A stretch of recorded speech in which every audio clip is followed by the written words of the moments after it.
Una pareja enamorada decide pasar una noche en la ciudad. Eran inseparables. Les gustaban las mismas cosas. Pero nunca regresan a casa. La esposa muerta. El esposo herido. Era una buena mujer. No lo merecía. Parecía una emboscada. Volver al auto, sentarme detrás del volante para poder salir de ahí. Había una bala con este recorrido y otra bala con este otro recorrido. ¿Hacia dónde señalaba la evidencia? Todo el caso giraba en torno al arma, el arma.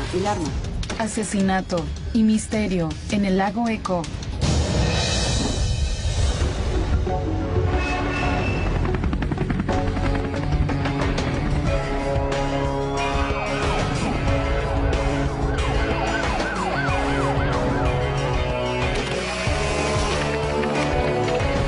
Caso criminal. El 18 de noviembre de 2006, Carlos Pérez Olivo y su esposa Peggy eran una pareja felizmente casada que decidió pasar una noche en Manhattan, pero la vuelta a su casa en un próspero vecindario de los suburbios se convertiría en un misterio lleno de secretos oscuros.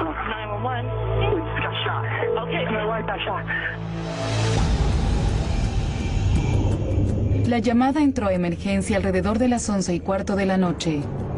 Carlos dijo que él y su esposa habían recibido varios disparos. Conducía desesperadamente por un ramal alejado de la autopista del condado de Westchester, a unos 65 kilómetros de la ciudad de Nueva York.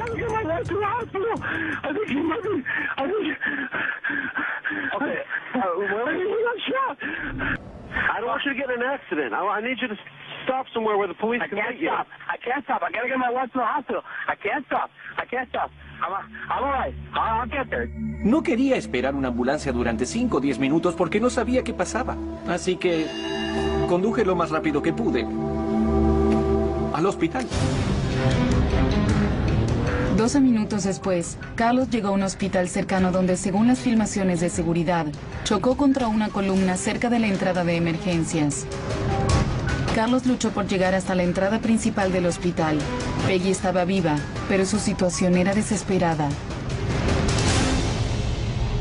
Tuvieron que sacarla por la ventanilla porque el auto quedó en un ángulo contra una columna y no podían alcanzarla.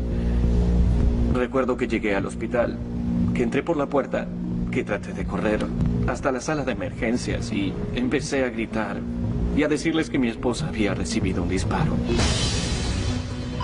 Los doctores atendieron el cuerpo de Peggy Pérez Olivo, de 55 años. Después de revisarla durante varios minutos, descubrieron una entrada de bala pequeña en la parte trasera del cráneo.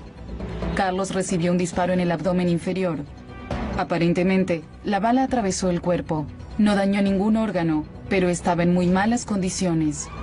Cuando llegó la policía, Carlos les dijo lo que había pasado. Él y Peggy habían ido a pasear a Nueva York. Primero fueron a cenar y después vieron una película. Carlos dijo que mientras regresaban a casa, notó que no tenía gasolina. Iba hacia su gasolinera favorita cuando un auto se le puso a la par cerca del lago Echo. Su esposa dormía en el auto. Él conducía y el auto que venía detrás de él lo interceptó. Se puso delante de él, se detuvo y lo obligó a parar. Lo que recuerdo es que el auto se cruzó frente a mí, se detuvo en una especie de diagonal. Estaba cruzado frente al auto. En otras circunstancias, quizá lo habría esquivado, tal vez habría reaccionado diferente, pero decidí parar, porque no quise correr el riesgo de lastimar a alguien, no quería que llamaran a la policía. Y por la forma en la que me detuve, el otro auto quedó bloqueando al mío, y después vi que la puerta se abrió. Un hombre salió del auto y corrió hacia él. Le ordenó que bajara la ventanilla o que abriera la puerta. Y entonces vio el arma. Le ordenó a Pérez Olivo que se pasara al asiento trasero. Él lo hizo y el asaltante entró atrás con él y empezó la pelea. En una entrevista exclusiva, el ex abogado defensor Carlos Pérez Olivo nos dio su versión de cómo los eventos de esa noche empezaron a salirse de control. Todo pasó muy rápido. Caminó y él abrió la puerta y entró por atrás. Me paralicé por un segundo. Pude ver el arma bastante cerca, entre los dos asientos. Entonces reaccioné y salté. Carlos le dijo a la policía que saltó al asiento trasero, que tomó el arma y que empezó a pelear con el asaltante. Recuerdo que lo empujé y que me arrojé encima de él. Hice todo lo mejor que pude y el arma se disparó. El arma empezó a disparar. Le dio a su esposa en la nuca y le dio a él en el costado, en el abdomen. Y entonces el asaltante aparentemente se asustó y escapó. Carlos aseguró que el asaltante había sido enviado por un ex cliente descontento, un asesino a sueldo en busca de venganza. Carlos Pérez Olivo era abogado defensor. Defendió a toda clase de clientes importantes, incluyendo algunos narcotraficantes relativamente famosos, o supuestos narcotraficantes. Y a él lo inhabilitaron como abogado en una oportunidad por robarle a sus clientes. Le habían quitado la matrícula poco tiempo antes de que se produjera el tiroteo. Desde el principio, Pérez Olivo dijo que había sido una emboscada, que él y su esposa habían sido emboscados y que la culpa era de uno de sus ex clientes, que había orquestado lo que él denominó como el asalto. Cuando esto pasó, muchos pensaron que tal vez alguien había querido herirme por sus propios problemas con la ley. Carlos creía que tal vez se trataba de algún ex cliente, disconforme con la manera en que él lo había defendido. Recibí amenazas que quedaron documentadas.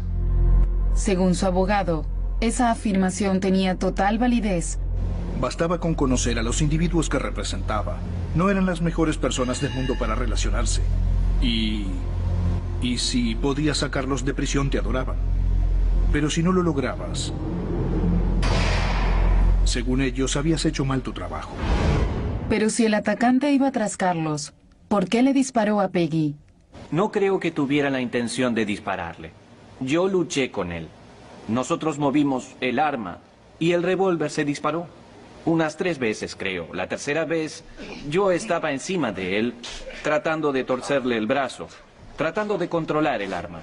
Entonces recibí el disparo, me caí y el asaltante escapó. Saben, éramos 2 hombres luchando por un arma que luego se disparó. No creo que él quisiera lastimarla. Se dispararon 3 tiros dentro del auto. Carlos cree que la primera bala alcanzó a Peggy. La segunda bala terminó en el techo del auto. Y la tercera bala hirió a Carlos y luego salió por la ventanilla trasera del lado del conductor, pero nunca la recuperaron. Después de los disparos, el atacante escapó. Carlos dijo que no pudo volver al asiento del conductor desde dentro del vehículo. Así que salió por la puerta trasera y empezó a rodear el auto. Salí por la puerta trasera rodeando el auto. Caminaba apoyado en el auto porque temía que si me caía no podría levantarme o me desmayaría. A pesar del hecho de que sangraba mucho, Carlos dijo que tenía una sola cosa en mente. Pensaba en volver al auto, sentarme detrás del volante y salir de ahí. Una vez dentro del auto, Carlos concentró su atención en su esposa. Recuerdo que estaba así, en la ventana. Le dije, Peggy, Peggy. Pero ella no respondió. Entonces supe que pasaba algo malo. Tenía 2 cosas en mente. Una era entrar al auto lo más rápido posible para llevarla al hospital. Y la otra que hice de inmediato era llamar a emergencias para describir el auto y los ocupantes con la esperanza de que la policía estuviera cerca de allí para detenerlos. La descripción terrorífica de Carlos sobre los hechos hizo que la policía local se esforzara por encontrar al agresor. Fue una especie de cacería humana. Colocaron varias patrullas para detener el tránsito cerca de la vía de salida donde se produjo el tiroteo. La policía detenía a todo el mundo. Preguntaban dónde habían estado o si habían visto algo o si habían escuchado algo. Trataban de averiguar quién había sido. Durante los 2 días siguientes, los oficiales comenzaron a recolectar evidencia, pero no tenían el arma y Carlos era el único testigo. Los investigadores concentraron su atención en el auto, que estaba en el lugar del tiroteo. Y entonces recibieron la noticia de la muerte de Peggy Pérez Olivo, provocada por las heridas. El caso ya no era solo un asalto a un vehículo. Ahora se trataba de un homicidio.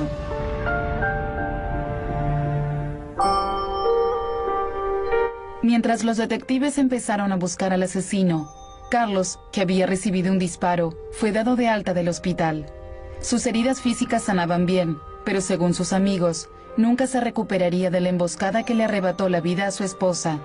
Sus hijos lo acompañaron, pero no lograron sacarlo de su profunda depresión. Carlos estaba desconsolado.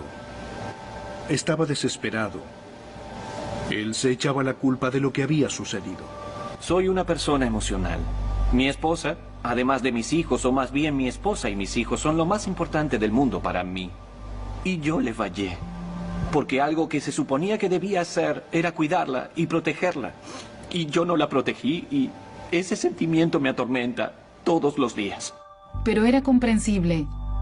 Era un vuelco trágico en la vida de esta familia, a la que muchos describían como casi perfecta. Peggy y Carlos eran una pareja extrovertida, cálida y maravillosa. Peggy siempre estaba sonriendo, siempre se reía. Eran inseparables. Les gustaban las mismas cosas, amaban ir de compras, salir a cenar, amaban viajar. Ella era una mujer divertida y Carlos disfrutaba de su compañía. Ella era muy cálida.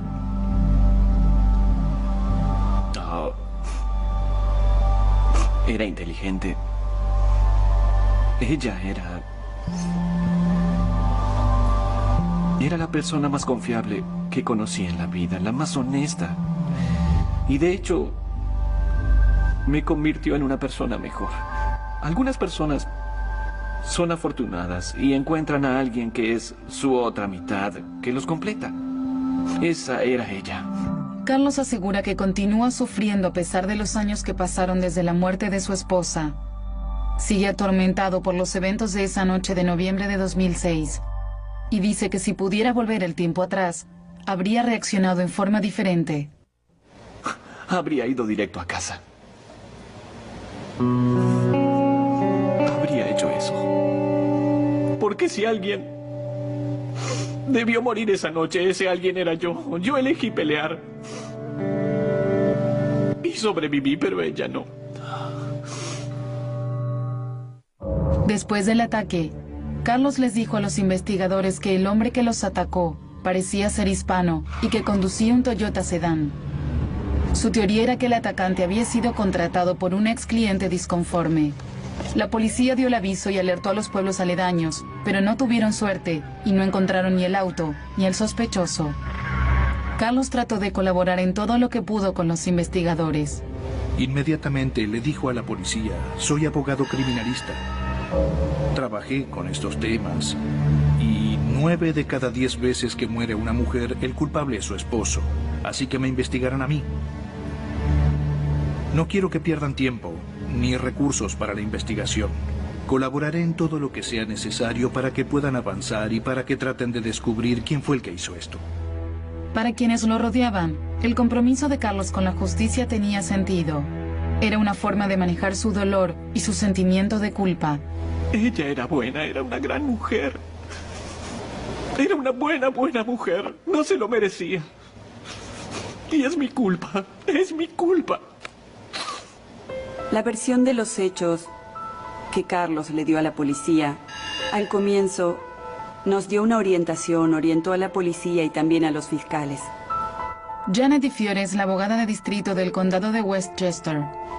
Pero nuestra responsabilidad y nuestra obligación es ser muy disciplinados y no debemos apresurarnos a sacar conclusiones.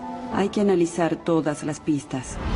La policía verificó los detalles mencionados por Carlos sobre su última noche con Peggy. Recuperaron un video de vigilancia que mostraba a Carlos y a Peggy cuando salían del cine. Otro video mostró a la pareja mientras paseaba por la cabina de peaje en el camino de regreso al condado de Westchester. La historia de Carlos era real, pero la policía empezó a tener dudas cuando volvió a recorrer la ruta en busca de la gasolinera. Él le dijo a la policía que había salido de la autopista en una ubicación en particular y que había tomado un camino determinado para ir hasta la gasolinera a cargar combustible.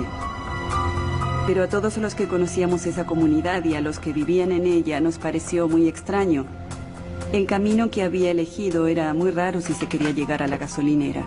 Carlos admitió que la ruta que tomó esa noche no era la forma más rápida de volver a su casa, pero tenía una explicación. Supongamos que tienes poca gasolina en el auto y que debes volver en 1 hora a recoger a tu hija, ¿ok? También sabes que la gasolinera más cercana está cerrada a esa hora. Entonces vas a la gasolinera que eliges todo el tiempo. Los registros de la tarjeta lo demuestran. De hecho, los registros demostraron que Carlos visitaba esa gasolinera regularmente. La policía regresó entonces al lugar del asalto. Los investigadores le pidieron a Carlos que señalara el lugar exacto donde se había producido el ataque. Recorrieron toda la autopista 100 y Carlos finalmente señaló un lugar cerca de una pequeña masa de agua llamado Lago Echo. Los investigadores encontraron restos de sangre del tiroteo, pero no estaban donde ellos creían que deberían estar. Lo que Carlos nos dijo es que le habían disparado mientras estaba dentro del auto. Y la ausencia de sangre en el auto era muy significativa. Incluso encontramos manchas de sangre de Carlos a poca distancia de donde nos dijo originalmente que el auto había sido atacado. Esas manchas aparecieron en el exterior del auto y al costado del camino. Y eso no fue lo único que encontraron los investigadores. Ya tenían 2 de las balas del tiroteo. Y luego encontraron el casquillo correspondiente a otras de las balas muy cerca de la autopista. Nuestra teoría es que allí fue donde ocurrió el crimen, en el camino desierto. No había mucho tránsito, especialmente a esa hora de la noche. Además había un lago muy cerca del camino. Era el lugar perfecto para deshacerse del arma asesina. Si el ataque sucedió como Carlos dijo, ¿cómo era posible que Peggy no se despertara durante la emboscada? Carlos sabía que se convertiría de inmediato en el primer sospechoso del asesinato de su esposa. Entonces, se contactó con su amigo y colega, el abogado Robert Buckley.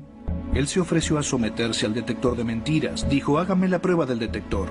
Y aunque sé que no es prueba admisible, a veces se usa en los casos federales. Y podemos acordar por adelantado los resultados. Si los resultados dicen que yo lo hice, me declararé culpable, firmaré por adelantado. Durante nuestra entrevista exclusiva con Carlos, le preguntamos a quemarropa, ¿usted mató a su esposa? Es una pregunta difícil de contestar porque decir no expresa la indignación que siento. Me siento insultado, siento angustia y dolor por la crueldad. Digo crueldad que implica tener que decirles a ustedes y a los demás que yo no maté a mi esposa.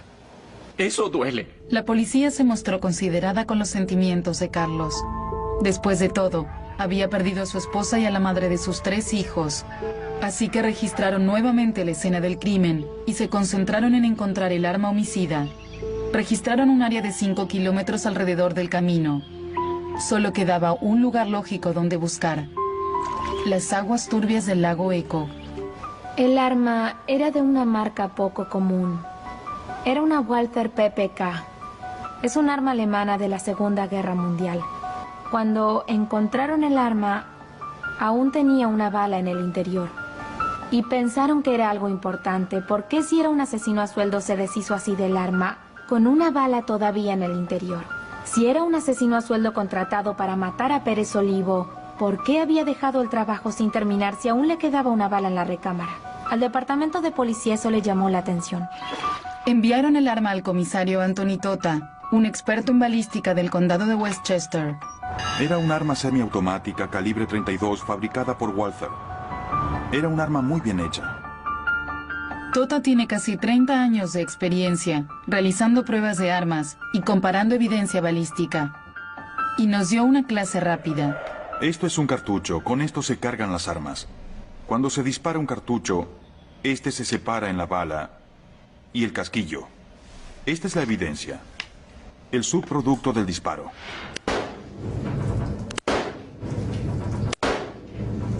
En el laboratorio de balística, comparó las marcas que se encontraron en diferentes balas, disparadas por la misma arma. Estas son las áreas que controlamos. Esta es la zona del centro, aquí. Y estas son las zonas por las que pasa la bala, por la parte interior del cañón del arma. Las marcas de los cañones siempre son diferentes. En el caso Pérez Olivo, usaron la misma técnica con el arma que encontraron en el lago Echo. Luego de mi investigación microscópica, las pruebas en el arma demostraron que las balas consideradas como evidencia se dispararon con esa arma. Todas las pruebas que recibí en relación a este caso se dispararon de esa Walther calibre 32.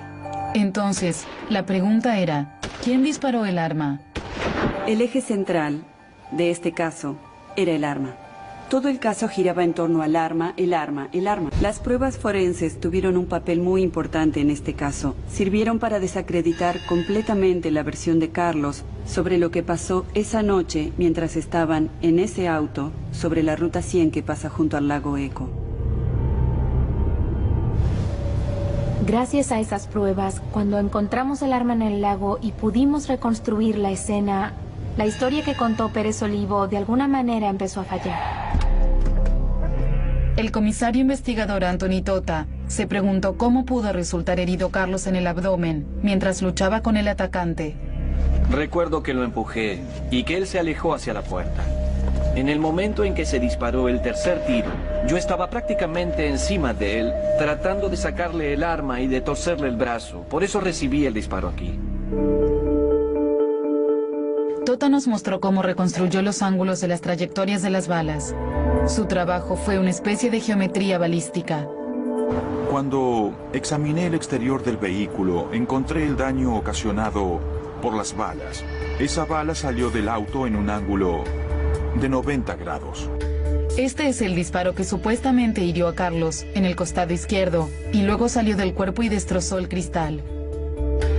Tota determinó que para que Carlos fuera herido desde ese ángulo, su espalda debería haber estado pegada al techo. Entonces traté de colocarme en esa posición y me resultó muy difícil hacerlo. Tomé una varilla parecida a esta, la coloqué en el agujero que dejó la bala.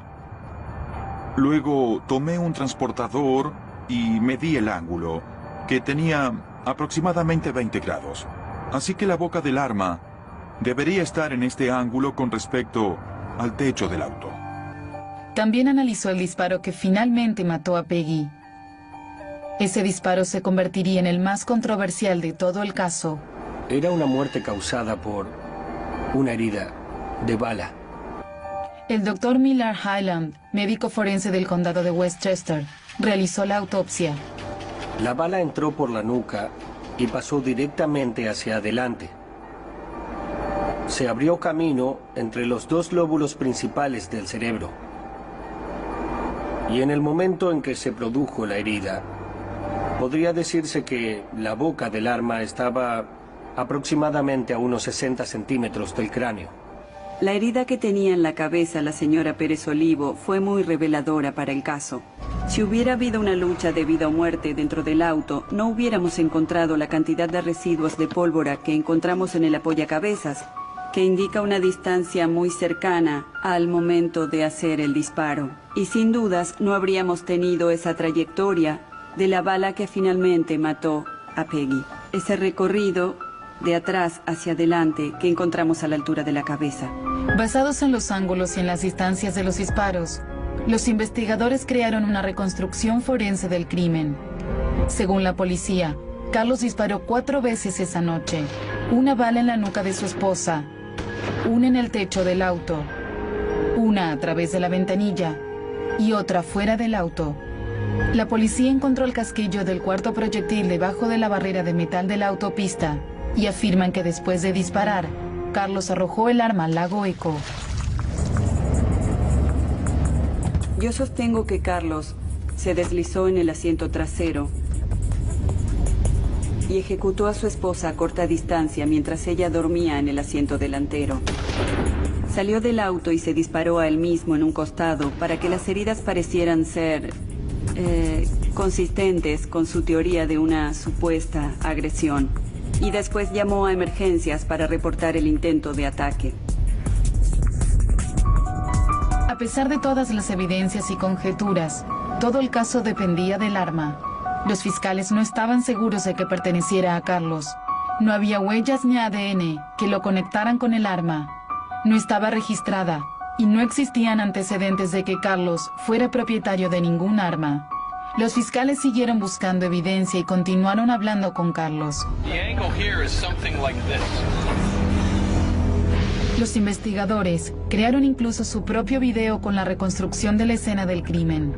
Ese video era un intento de recrear el escenario del ataque para determinar si Carlos, dada su talla y su peso, habría podido tomar el arma, darse vuelta e impulsarse por el pequeño espacio que quedaba entre los asientos delanteros. He can't get back here without this thing popping up, which makes it even harder for him to get in. Pero el abogado de Carlos, Christopher McClure, encontró una gran cantidad de inconsistencias en el video, especialmente en la posición de los asientos delanteros. Lo hicieron como ellos quisieron. Se veía claramente en el video y en las fotos de la escena del crimen que los asientos estaban levemente reclinados. Tampoco tomaron en cuenta la adrenalina. Cuando estás luchando por tu vida y por la vida de tu esposa y llegas al asiento trasero, obviamente si el agresor tiene un arma, empujas lo necesario para llegar hasta allí, pero nadie tomó eso en cuenta. Pero a veces, la falta de pruebas también cuenta una historia. Los investigadores supusieron que si Carlos se hubiese arrojado hacia el asiento trasero, tendría que haber presionado el tablero de mandos, pero no encontraron ninguna huella de pisadas en él. No había sangre de Carlos en el asiento trasero. Era un hecho extraño, dado que él declaró que ahí había recibido el disparo. Tampoco quedaron muchos daños de lo que se supone que fue una pelea violenta. Había un periódico en el piso. Estaba intacto. ¿Una mera coincidencia? Los defensores de Carlos sostienen que sí. Si todo el hecho duró literalmente unos segundos, entonces es posible que ellos no tocaran esos elementos. Otro de los hallazgos en el asiento trasero llamó la atención de la policía. Encontraron que el abrigo de Carlos estaba en el asiento trasero del auto y además encontraron una bolsa plástica en el bolsillo de ese abrigo. Y cuando llegaron los resultados de las pruebas forenses, los análisis demostraron que dentro de esa bolsa se había guardado un arma recientemente disparada, según los residuos de pólvora recuperados en ella. La bolsa no estaba totalmente dentro del bolsillo. Se puede ver en las fotografías. No puedo decir que me fijé en eso. Pero cuando vi las imágenes vi que la bolsa sobresalía un poco. Y en segundo lugar, de acuerdo con las declaraciones forenses, cuando se produce un disparo dentro de un auto cerrado como ese, la pólvora vuela por todos lados. Quienes conocen a Carlos aseguran que simplemente no pueden imaginarlo como una mente criminal.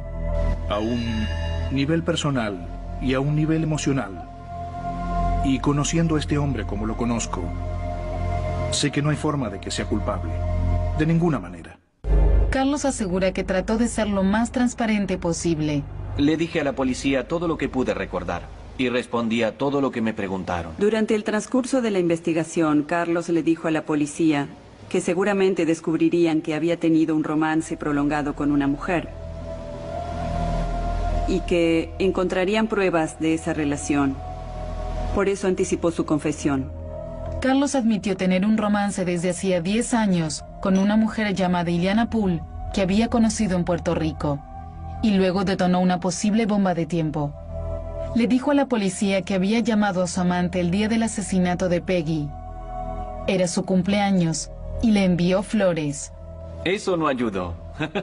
No ayudó para nada. En absoluto. Yo era un hombre que todos consideraban confiable. Yo era un hombre que dedicó su vida a su esposa y sus hijos. Y ese era uno de mis motivos de orgullo. Pero eso no evitó que se relacionara con Poole. Pensé que ese tema estaba terminado. Y volvió a perseguirme. Y yo, como sabía que se avecinaba, se lo adelanté a la policía. Y luego se lo conté a mis hijos. Y les dije que habría problemas. Y que no era la persona que ellos creían. Y les confesé que había tenido un romance. Tuve que lastimarlos. Carlos insiste en que Peggy no sabía nada del romance y que su amante no tuvo nada que ver con el asesinato. Según la fiscalía, el otro móvil era el dinero. Los investigadores examinaron las finanzas de Carlos y descubrieron rápidamente que estaba en bancarrota. Por lo que pudimos ver, era una familia que se mudaba continuamente. Creo que se mudaron 7 u 8 veces en el plazo de unos 9 años. La versión de la fiscalía era que se trataba de un asesinato por dinero, que él cobraría un seguro de vida de $882,000 de póliza. Una póliza que él mismo había contratado poco antes de la muerte de su esposa. La evidencia financiera aparentemente le daría a la fiscalía un motivo de condena inmediata para este caso, pero en cambio se prolongó durante meses. Carlos se recuperó lo suficiente como para reclamar y cobrar las pólizas del seguro. Dijo que el dinero era para sus hijos. La compañía de seguros fue a la corte y retuvo el pago, y entonces, para el horror de sus vecinos y el deleite de la prensa, Carlos organizó una venta de garage para deshacerse de algunas de las prendas de Peggy. Sí, fue bastante raro. Nunca tuve oportunidad de hablar con él sobre eso, pero yo creo que le dijo a su familia que esas cosas le recordaban tanto a Peggy que no soportaba tenerlas cerca, así que se deshizo de ellas. Pero aunque la policía tenía un caso sólido contra Carlos, aún no podía colocar el arma homicida en sus manos. Relacionarlo con el arma era la pieza que faltaba en el rompecabezas.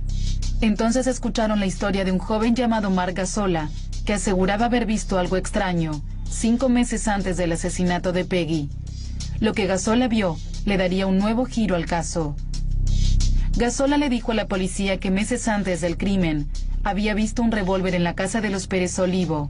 Y no solo un revólver, vio una vieja arma alemana, una Walther PPK. Él buscaba un arma como esa para comprar y mantuvo una conversación con Carlos acerca de ella. Le ofreció comprarle el arma a Carlos y Carlos le dijo que no estaba a la venta porque tenía un valor sentimental. Sin dudas, Mark Gazzola puso el arma asesina en las manos de Carlos Pérez Olivo, pocos meses antes de que Carlos ejecutara a su esposa. Si no relacionaban el arma con el señor Pérez Olivo, en mi opinión no tenían evidencia. Después de llevar a cabo su propia investigación, el abogado de Carlos, Chris McClure, empezó a tener dudas sobre la historia de Mark Gazzola. Él dijo, ese es el arma que vi hace 1 año y medio. Estoy seguro que es la misma arma. Es imposible. Sería imposible aunque tuviera el arma frente a él. Sin ver los números de serie del arma, no puede asegurar que era la misma. Él es un experimentado penalista y coincido con él. No soy un hombre tan estúpido, ¿bien? Se supone que compré un arma sin que nadie lo supiera. Se la mostré a un perfecto desconocido. Hablé de ella con él. Y 5 meses después, la usé para un crimen. Y no cualquier crimen. El asesinato de mi esposa. Y no solo eso. Tomé el arma y la arrojé a un lago cerca de la escena del crimen. Lo que sería una locura. Algo tonto. Cuando estaba en el hospital traté de decirles dónde estaba la escena del crimen porque quería que llegaran lo antes posible para que no se destruyera ninguna evidencia. Quería que encontraran al otro auto. ¿Que la arrojé al lago? Cualquiera que sepa algo de leyes diría que el lugar más obvio para buscar evidencias cuando el crimen se comete cerca de un lago es ahí adentro. Es una tendencia natural. Pero a pesar de las objeciones de Carlos, Gazzola y los investigadores estaban seguros de que esa era el arma. Gazzola dijo que estaba en la casa de Pérez Olivo con su tío, un corredor de bienes raíces, cuando hablaron sobre la misma Walther PPK recuperada de las aguas del lago Echo. Ese argumento sobre el arma quedaría a consideración del jurado. El 20 de diciembre de 2007, Carlos Pérez Olivo fue arrestado y acusado del homicidio de su esposa Peggy. El señor Pérez Olivo fue acusado de homicidio en 2º grado, homicidio intencional y posesión ilegal de armas, posesión del arma homicida. La condena potencial para este tipo de cargos es cadena perpetua. En ese momento sentí lo peor. Era la peor pesadilla que nadie podía imaginar. Porque, aunque lo declararan culpable o inocente, aunque él usara todos sus recursos y demostrara que era inocente, después de una acusación así, todos pensarían, que él lo hizo. El juicio empezó en septiembre de 2008, en los tribunales del condado de Westchester, en White Plains. Asigné a 2 de mis asistentes más experimentados para procesar a Carlos Pérez Olivo. Ellos le presentaron la evidencia al jurado paso por paso y asociaron cada una de las pruebas. Las más fuertes fueron las pruebas forenses. Era el arma. Exactamente la misma clase de arma con la cual habían visto a Pérez Olivo unos meses antes. Mientras la fiscalía exponía sus argumentos, el jurado escuchó una y otra vez que se trataba de la misma arma. El arma apareció en el lago. Era el arma asesina. Era imposible que otra arma produjera esas pruebas. Luego vino el testimonio sobre los residuos del arma de los expertos en reconstrucción de hechos. Cuanto más cerca se encuentra el arma del blanco, más restos de pólvora quedan depositados. Es bastante inusual que la bala trazara una línea recta desde el frente hacia atrás, a través de la cabeza.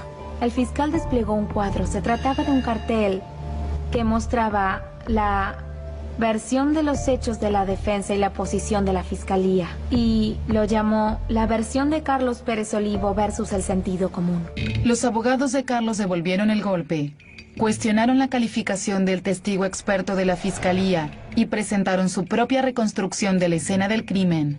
Nuestro experto hizo una recreación, teniendo en cuenta el ángulo del orificio de entrada, el orificio de salida de la bala y el ángulo en que la bala perforó la ventanilla trasera. Según lo que declaró el señor Pérez Olivo, él se arrojó al asiento trasero y luchó por el arma. Y cuando estaba justo encima del asaltante, el arma se disparó. Y la teoría coincidía con el ángulo en el que la bala perforó la ventanilla. A medida que avanzaba el debate, Carlos se mantuvo tranquilo. Estaba sorprendentemente callado. Era imposible adivinar qué pensaba él durante el proceso. Supongo que puso su cara neutral porque era un abogado experimentado. No mostró ninguna emoción. Llegaba a la corte esposado y cuando veía a un conocido lo saludaba y le susurraba algo. Pero Carlos y sus abogados se agitaron bastante cuando los fiscales llamaron a su testigo estrella, la amante de Carlos, Iliana Poole. Ella le dijo al jurado que había mantenido una relación durante 10 años con Carlos, pero que él no abandonaría a su esposa por ella. Además dijo que había querido tener un hijo con él, pero que él se había negado. A pesar del envío de flores el día del asesinato, quedó claro que ella no tenía nada que ver con el caso.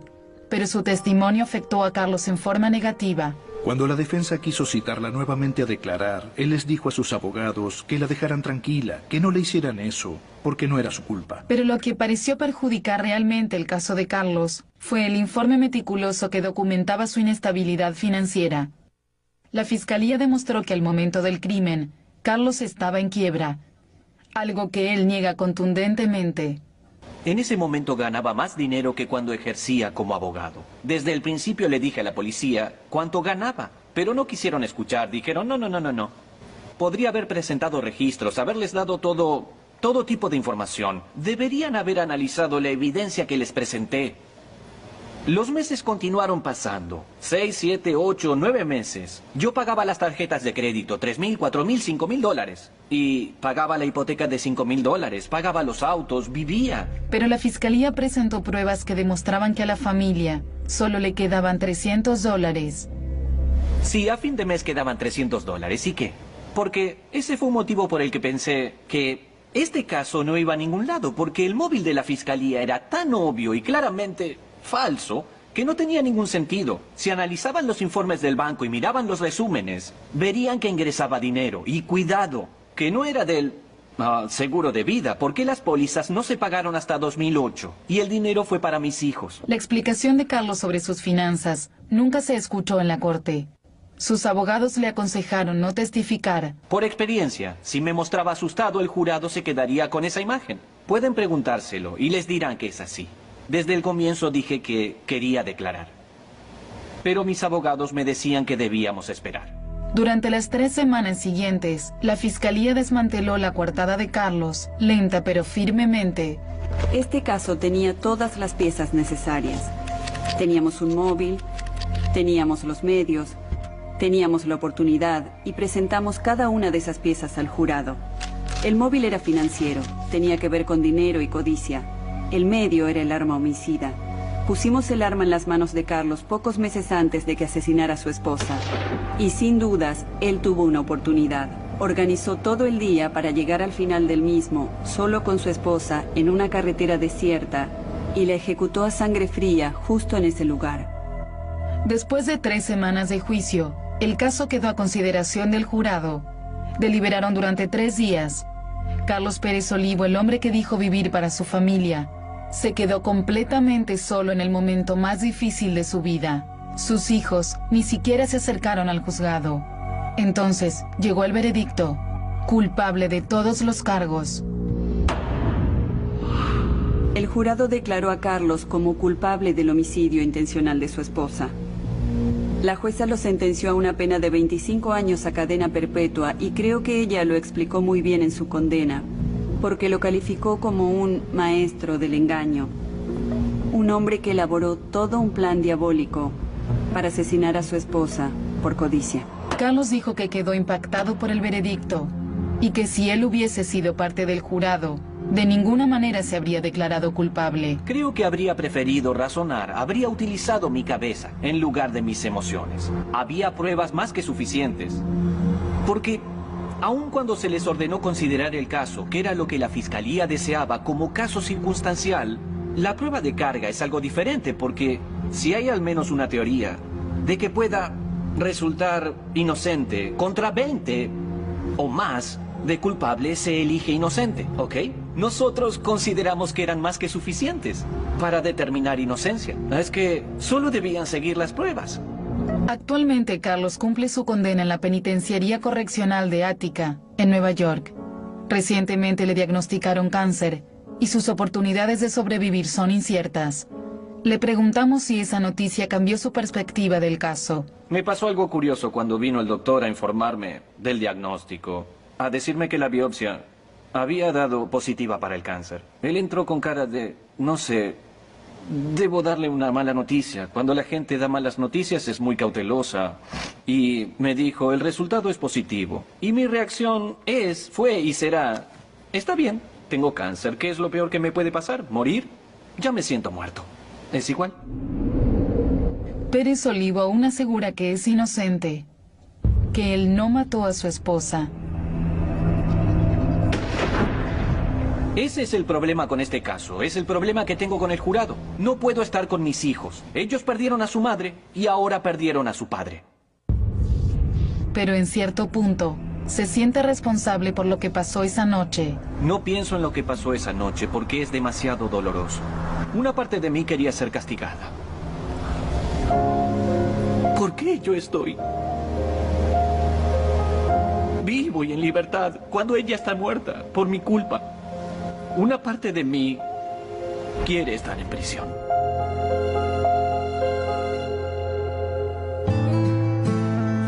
Y mientras lucha contra el cáncer, Pérez Olivo también prepara una apelación.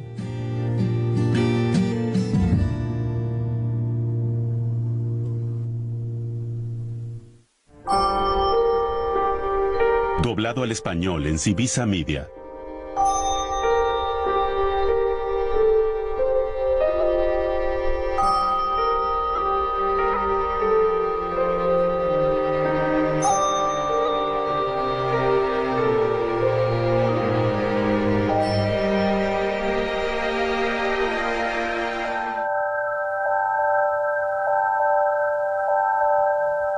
En Manhattan, pero la vuelta a su casa en un próspero vecindario de los suburbios se convertiría en un misterio lleno de secretos oscuros.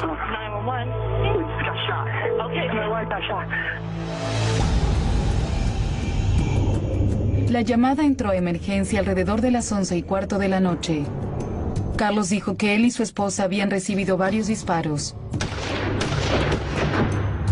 Conducía desesperadamente por un ramal alejado de la autopista del condado de Westchester, a unos 65 kilómetros de la ciudad de Nueva York.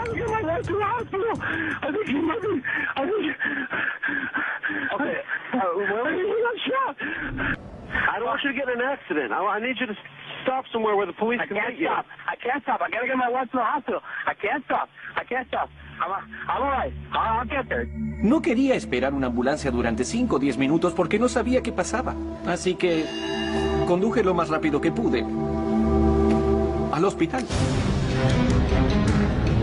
12 minutos después, Carlos llegó a un hospital cercano donde, según las filmaciones de seguridad, mientras regresaban a casa, notó que no tenía gasolina. Iba hacia su gasolinera favorita cuando un auto se le puso a la par cerca del lago Echo. Su esposa dormía en el auto. Él conducía y el auto que venía detrás de él lo interceptó. Se puso delante de él, se detuvo y lo obligó a parar. Lo que recuerdo es que el auto se cruzó frente a mí, se detuvo en una especie de diagonal. Estaba cruzado frente al auto. En otras circunstancias, quizá lo habría esquivado, tal vez habría reaccionado diferente, pero decidí parar, porque no quise correr el riesgo de lastimar a alguien, no quería que llamaran a la policía. Y por la forma en la que me detuve, el otro auto quedó bloqueando al mío, y después vi que la puerta se abrió. Un hombre salió del auto y corrió hacia él. Le ordenó que bajara la ventanilla o que abriera la puerta. Y entonces vio el arma. Le ordenó a Pérez Olivo que se pasara al asiento trasero. Él lo hizo y el asaltante entró atrás con él y empezó la pelea. En una entrevista exclusiva, el ex abogado defensor Carlos Pérez Olivo nos dio su versión de cómo los eventos de esa noche empezaron a salirse de control. Todo pasó muy rápido. Caminó y él abrió la puerta y entró por atrás. Me paralicé por un segundo. Pude ver el arma bastante cerca, entre los dos asientos. Entonces reaccioné y salté. Carlos le dijo a la policía que saltó al asiento trasero, que tomó el arma y que empezó a pelear con el asaltante. Recuerdo que lo empujé y que me arrojé encima de él. Hice todo lo mejor que pude y el arma se disparó. El arma empezó a disparar. Le dio a su esposa en la nuca y le dio a él en el costado, en el abdomen. Y entonces el asaltante aparentemente se asustó y escapó. Carlos aseguró que el asaltante había sido enviado por una ex cliente. Una pareja enamorada decide pasar una noche en la ciudad. Eran inseparables. Les gustaban las mismas cosas. Pero nunca regresan a casa. La esposa muerta. El esposo herido. Era una buena mujer. No lo merecía. Parecía una emboscada. Volver al auto, sentarme detrás del volante para poder salir de ahí. Había una bala con este recorrido y otra bala con este otro recorrido. ¿Hacia dónde señalaba la evidencia? Todo el caso giraba en torno al arma, el arma. Asesinato y misterio en el lago Echo.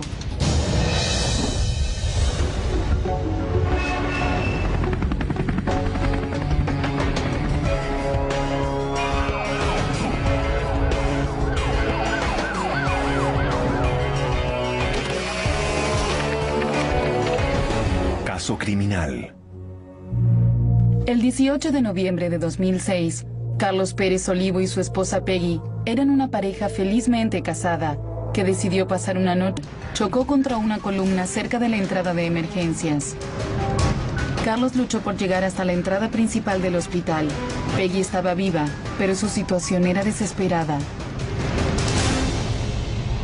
Tuvieron que sacarla por la ventanilla porque el auto quedó en un ángulo contra una columna y no podían alcanzarla. Recuerdo que llegué al hospital, que entré por la puerta, que traté de correr hasta la sala de emergencias y empecé a gritar y a decirles que mi esposa había recibido un disparo. Los doctores atendieron el cuerpo de Peggy Pérez Olivo, de 55 años. Después de revisarla durante varios minutos, descubrieron una entrada de bala pequeña en la parte trasera del cráneo. Carlos recibió un disparo en el abdomen inferior. Aparentemente, la bala atravesó el cuerpo. No dañó ningún órgano, pero estaba en muy malas condiciones. Cuando llegó la policía, Carlos les dijo lo que había pasado. Él y Peggy habían ido a pasear a Nueva York. Primero fueron a cenar y después vieron una película. Carlos dijo que